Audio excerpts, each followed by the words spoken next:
Hi everyone. Hope you all having a wonderful day today. It's been a good day here. Just wanted to say before I get started, we are right now. Our family are in transition, so I'm spending a lot. I'm going to be staying home with the kids, and my wife Meredith is going to be working.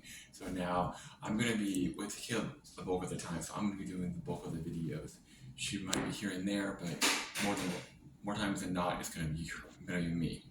So what main thing I want to cover today is a situation that occurred last Tuesday, a week ago. Those of you that have me on Facebook saw the pictures of me and Kaleb. We were hanging out, I was taking him around. He likes to be out, just to drive.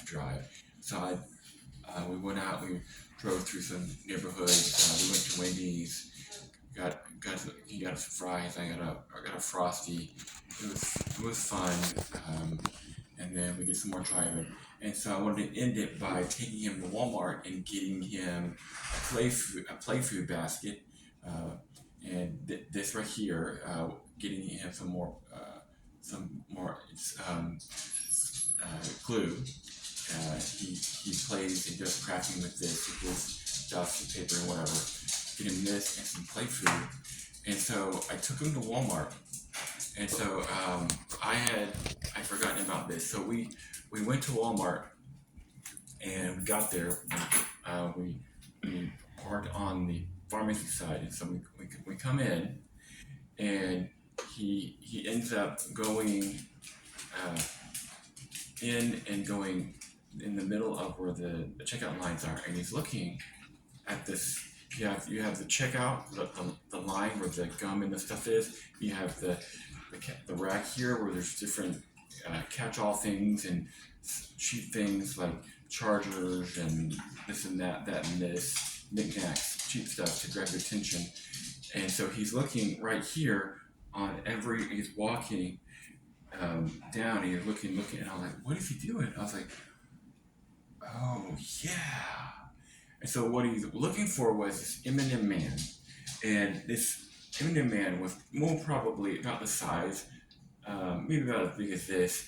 So it's an M&M man with arms and legs, and in there was some candy. So he didn't want we take the candy out, and he played with the M&M man, played with the M&M man, and he had this one for a very long time. You take the arms off and take the feet off and glue the arms back on and glue the arms back on with a hot glue gun, and you do that for months. And so this thing has not been at Walmart for years, at least a couple of years.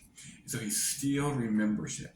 And so we get there, he's going down looking, and then I take him back there. We get his stuff. He's all happy. He's happy. And so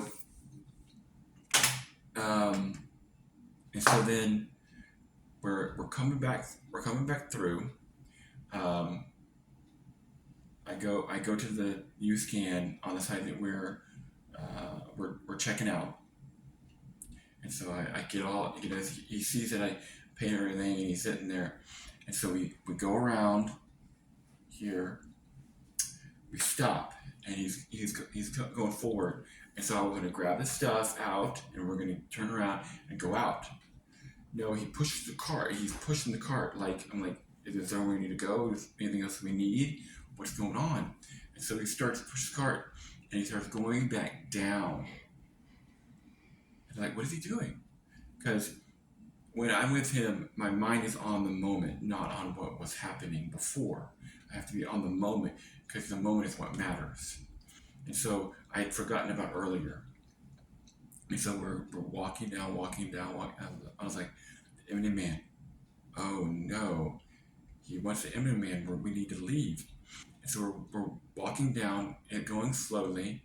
He's staying with the cart, but he stops and he goes, and then he goes into the line, and then he gets out, and he's going back to the cart, and he's going back down. And I start going, Kaleb, the M&M man is no longer here. Kaleb, the M&M man is no longer here. Saying it clearly, calmly, but helping him understand this is not here. You cannot get this. Caleb, the imminent man is no longer here. And so I let him go a little bit ahead of me. I, I parked the car, I grabbed the stuff, put it in my arm, and so I start walking down, and I'm like, Caleb, the imminent man is not here. We need to go. We need to go. And so there was a moment where you're not sure what's going to happen. And so I grab him, I'm taking him by the hand, and we slowly, surely walk out of the Walmart and we walk to the car. And so what's amazing is that in that moment, if it's kind of like you have a tantrum child that's not autistic. What's he gonna do? Gonna hit the floor, flailing? Is he gonna, what's gonna happen? And so he could get really fixated and start going each one, fast. So I have to diffuse the situation quickly, calmly, help him understand this is not here. And thankfully, he heard me and he listened, and we got out without any problems. And that's using wisdom, using words that he understands, thinking quick in the moment, having compassion for where he's at. He needed to understand, but he's in a place of not understanding. And so for me, I have to understand, what does he understand, and quickly, calmly deliver to help my son snap back into where things are, and get him back to where he needs to be. And so I want to share about a situation that happened yesterday at the pool. I take him to go swimming. He loves to go swimming. Play in the water, and so when we're done, he insists on getting dry clothes. And so I'd forgotten to get him dry clothes. I noticed, and I was like, oh man, I need to go. So I ended up going home. Thankfully, it's our community pool. We're 5 minutes down the road, 10 minutes down the road. We're 5 minutes down the road. Went and got